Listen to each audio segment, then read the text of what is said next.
Hi friends, അസ്സലാമു അലൈക്കും. പുതിയൊരു വീഡിയോയിലേക്ക് എല്ലാവർക്കും സ്വാഗതം.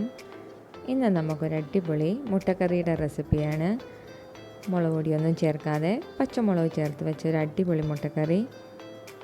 ഇത് ചപ്പാത്തിയുടെ കൂടെയും ഇടിയപ്പത്തിൻ്റെ കൂടെയും പൊറോട്ടയുടെ കൂടെയൊക്കെ നല്ലൊരു അടിപൊളി കറിയാണ്. അപ്പം നമുക്ക് വേഗം തന്നെ ഗ്രീൻ ചില്ലി എഗ് കറി എങ്ങനെ ഉണ്ടാക്കാമെന്ന് നോക്കിയിട്ട് വരാം.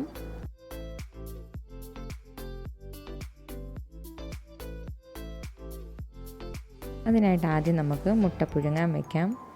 അതിനുശേഷം നമുക്ക് ഒരു പാൻ വെച്ചിട്ട് അതിലേക്ക് നമുക്ക് ഓയിൽ ഒഴിക്കാം. നിങ്ങൾക്ക് ഇഷ്ടമുള്ള ഓയിൽ ഒഴിക്കാം കേട്ടോ. ഞാനിവിടെ എടുത്തേക്കുന്നത് സൺഫ്ലവർ ഓയിലാണ്. അതിനുശേഷം നമുക്കതിലേക്ക് സവാള ചേർത്ത് കൊടുക്കാം. സവാള ശകലം വലുതായിട്ട് അരിഞ്ഞെന്നും പറഞ്ഞുകൊണ്ട് പ്രശ്നമൊന്നുമില്ല. ഇത് നമ്മൾ അരച്ചെടുക്കാനുള്ളതാണ്.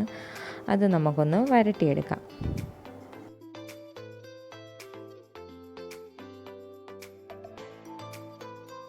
ജസ്റ്റ് ഒന്ന് വരുന്നതിന് ശേഷം അതിലേക്ക് നമുക്ക് പച്ചമുളക്, ഇഞ്ചി, വെളുത്തുള്ളി, പിന്നീട് ഞാൻ ചേർത്തിരിക്കുന്നത് ഗരം മസാല പൊടിക്കാത്തതാണ്. നിങ്ങളുടെ കയ്യിൽ ഗരം മസാല പൊടിച്ചതുണ്ടെങ്കിൽ അത് ചേർത്ത് കൊടുക്കാം. പിന്നെ പച്ചമുളകൊക്കെ നമ്മുടെ എരിക്കനുസരിച്ച് വേണം ചേർത്ത് കൊടുക്കാൻ. ഇനി ഇതെല്ലാം കൂടെ ഒന്ന് നല്ലതുപോലെ ഒന്ന് നമുക്ക് ഇളക്കി കൊടുക്കാം.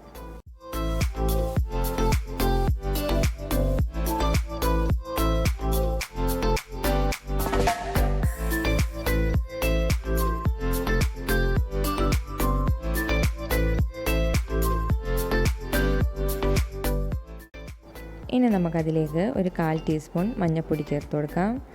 ഒരു 1/2 ടീസ്പൂൺ കുരുമുളക് പൊടിയും കൂടി ചേർത്ത് അതിൻ്റെ ഒരു പച്ചക്കുത്ത് മാറുന്നത് വരെ നമുക്ക് ഇളക്കി കൊടുക്കാം.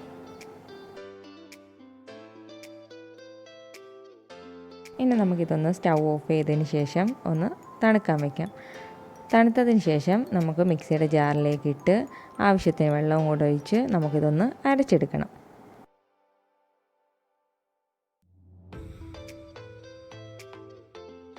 ഇനി നമുക്കൊരു പാൻ വെച്ചിട്ട് അതിലേക്ക് ഓയിൽ ഒഴിച്ച് കൊടുക്കാം. ഓയിലൊന്ന് ചൂടായി വരുമ്പോഴത്തേക്ക് നമുക്കതിലേക്ക് കടുകിട്ട് പൊട്ടിക്കാം. ഈ സമയത്ത് വേണമെങ്കിൽ നമുക്ക് കറിവേപ്പിലയും കൂടെ ചേർത്ത് കൊടുക്കാം.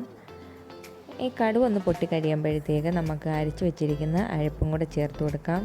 എന്നിട്ട് ആ മിക്സി ഒന്ന് കഴുകി ആ കുറച്ച് വെള്ളവും കൂടെ ചേർത്ത് കൊടുത്ത് അതിലേക്ക് ആവശ്യത്തിന് ഉപ്പും കുറച്ച് കറിവേപ്പിലയും കൂടെ ചേർത്ത് നല്ലതുപോലെ ഒന്ന് മിക്സ് ചെയ്തതിന് ശേഷം ഇതൊന്ന് നമുക്ക് തിളയ്ക്കാൻ വയ്ക്കാം.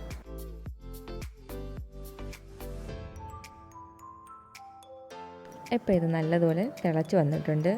ഇനി നമുക്കതിലേക്ക് പുഴുങ്ങി വെച്ചിരിക്കുന്ന മുട്ട ചേർത്ത് കൊടുക്കാം. ഞാൻ ഇതേപോലെ 2ആയിട്ട് കട്ട് ചെയ്തതിന് ശേഷമാണ് ചേർത്ത് കൊടുത്തേക്കുന്നത്.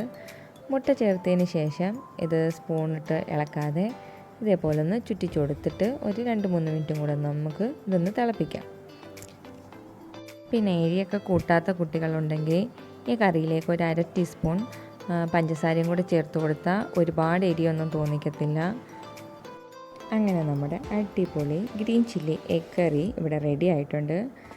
അപ്പോൾ എല്ലാവരും ഇതൊന്ന് ട്രൈ ചെയ്യണം. ട്രൈ ചെയ്തിട്ട് എന്നെ ഫീഡ്ബാക്ക് കമൻറ്റ് ബോക്സിൽ അറിയിക്കണം. എല്ലാവർക്കും ഈ വീഡിയോ ഇഷ്ടമായെന്ന് വിശ്വസിക്കുന്നു. ഇഷ്ടമായെങ്കിൽ എല്ലാവരും ലൈക്കും ഷെയറും കമൻറ്റും ഒക്കെ ചെയ്യണം. പിന്നെ സബ്സ്ക്രൈബ് ചെയ്യാത്ത ആരെങ്കിലും ഉണ്ടെങ്കിൽ ഒന്ന് സബ്സ്ക്രൈബ് ചെയ്യണം. അപ്പോൾ നമുക്ക് ഇൻഷാ അല്ലാഹ് മറ്റൊരു വീഡിയോയുമായി വീണ്ടും കാണാം. അസ്സലാമു അലൈക്കും.